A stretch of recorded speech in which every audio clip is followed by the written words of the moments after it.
Europa centrale. Dal cielo scendono decine di paracadute bianchi che ondeggiano nel vento. Atterrano rapidi, precisi, letali. Sono 180 Fallschirmjäger, i paracadutisti d'élite della Luftwaffe, tra i soldati meglio addestrati di tutta la Seconda Guerra Mondiale. Il loro compito è difendere un piccolo villaggio e la collina strategica che lo domina, utilizzando soltanto le munizioni che sono riusciti a paracadutare insieme a loro. Non ci saranno rifornimenti, non ci sarà aiuto. Di fronte a loro, pronta ad attaccare, si sta schierando un'intera divisione di fanteria napoleonica. Circa 9.000 uomini tra fanti di linea, voltigeur, granatieri e cannoni da 6 e 12 libre.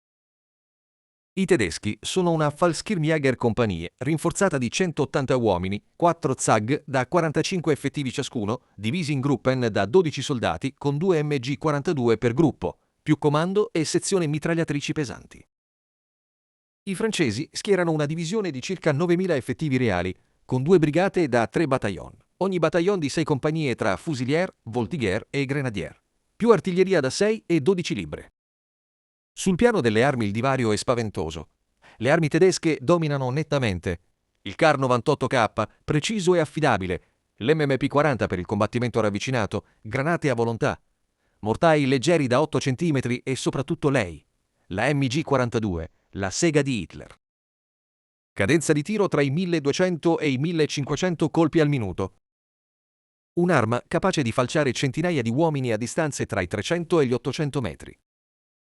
I francesi usano moschetti ad avancarica ad anima liscia. 2 o 3 colpi al minuto in mani esperte, gittata efficace intorno ai 150 a 200 metri e precisione che calava drasticamente oltre i 100. La loro arma decisiva nell'assalto era la baionetta. L'artiglieria era rispettabile per l'epoca, ma lenta da muovere e ricaricare. Il fattore decisivo è la logistica. I paracadutisti hanno solo munizioni limitate, mentre i francesi possono assorbire perdite enormi e continuare a spingere. Terreno favorevole ai tedeschi. Villaggio di pietra su collina con boschi laterali. Il combattimento inizia all'alba. L'artiglieria francese apre il fuoco per prima. I cannoni da 6 e 12 libre martellano il villaggio costantemente con palle e mitraglia, schegge che volano tra le case di pietra, sollevando nuvole di polvere e detriti. I servienti francesi caricano e sparano con ritmo costante, cercando di ammorbidire le difese prima dell'assalto. I Fallschirmjäger rispondono con i loro mortai leggeri da 8 cm, piazzati dietro le mura, che lanciano bombe sui francesi, mentre i tiratori con Kar 98K prendono di mira gli artiglieri nemici uno per uno. Poi arrivano le prime colonne. 2 battaglion francesi avanzano in colonne serree, tamburi che rullano, ufficiali che gridano «En avant!», migliaia di uniformi blu che salgono il pendio in formazione compatta. I tedeschi li lasciano arrivare a 400 metri. A quel punto tutte le MG-42 aprono il fuoco contemporaneamente. Il rumore è assordante, un crepitio continuo, metallico, che sembra una sega circolare moltiplicata per 10. Raffiche da 20 a 30 colpi che falciano le prime file come grano. I proiettili, 7,92x57, penetrano 3 o 4 uomini uno dietro l'altro. Intere compagnie si disintegrano in secondi. I corpi cadono a mucchi, i feriti urlano, i tamburi si interrompono bruscamente. In 4 minuti i tedeschi abbattono quasi 800 francesi solo nella prima ondata. I voltigeur cercano di avanzare come skirmisher sui fianchi, usando il bosco per coprirsi, ma i Gruppen tedeschi sui lati li aspettano con fuoco incrociato di MG-42 e MMP-40. I francesi vengono inchiodati. La seconda brigata avanza subito dopo, sperando di sfruttare il fumo e la confusione. Questa volta i tedeschi devono usare nastri più lunghi. Le canne delle MG-42 iniziano a surriscaldarsi. I serventi cambiano canne roventi con guanti di amianto mentre continuano a sparare. Le perdite francesi salgono rapidamente, 2.000 morti e feriti in 15 minuti. I pendii sono coperti di cadaveri in blu. Il terreno diventa scivoloso per il sangue. L'artiglieria francese intensifica il bombardamento per coprire l'avanzata delle terze e quarte colonne. Una casa al centro del villaggio prende fuoco. Un ZAG perde 3 uomini per una scheggia, ma mantiene la posizione.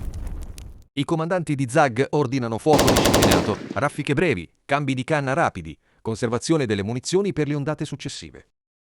I mortai tedeschi esauriscono le bombe in 25 minuti e tacciono per sempre. A questo punto i francesi hanno già perso quasi 4.500 uomini, ma continuano ad arrivare. I comandanti napoleonici capiscono che il volume di fuoco tedesco sta diminuendo. I nastri per MG42 sono quasi finiti. I tedeschi passano a tiri più selettivi con i Kar 98K, mirando agli ufficiali e ai portabandiera. Le colonne francesi ora riescono ad arrivare a 150 metri. I moschetti napoleonici rispondono con una nube di fumo bianco. Centinaia di palle di piombo colpiscono le posizioni tedesche. 2 Gruppen sul fianco sinistro vengono decimati. Quando le prime MG42 esauriscono completamente le munizioni, il suono cambia.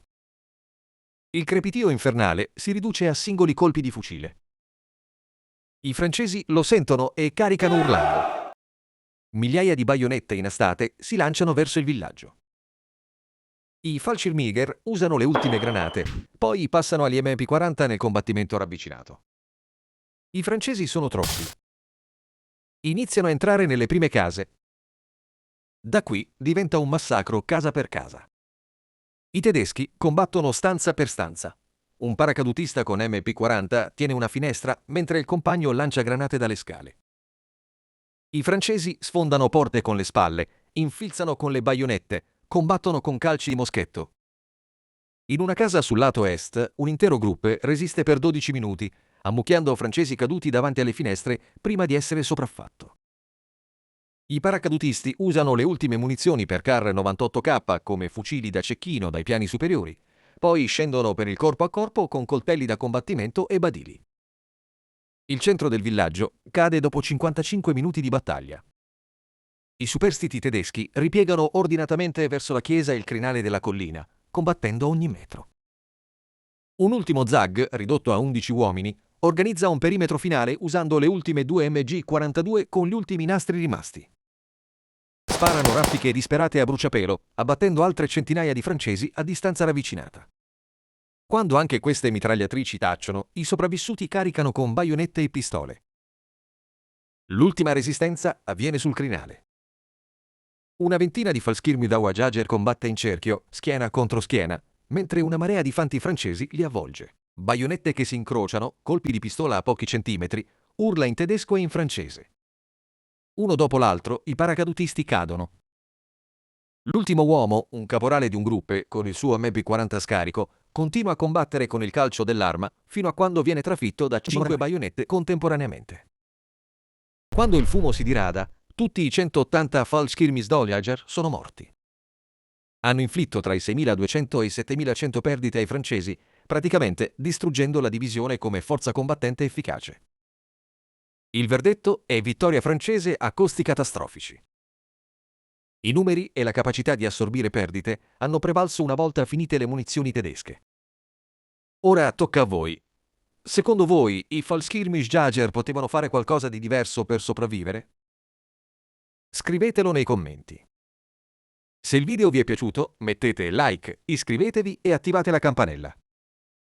Ci vediamo nella prossima battaglia. Ciao!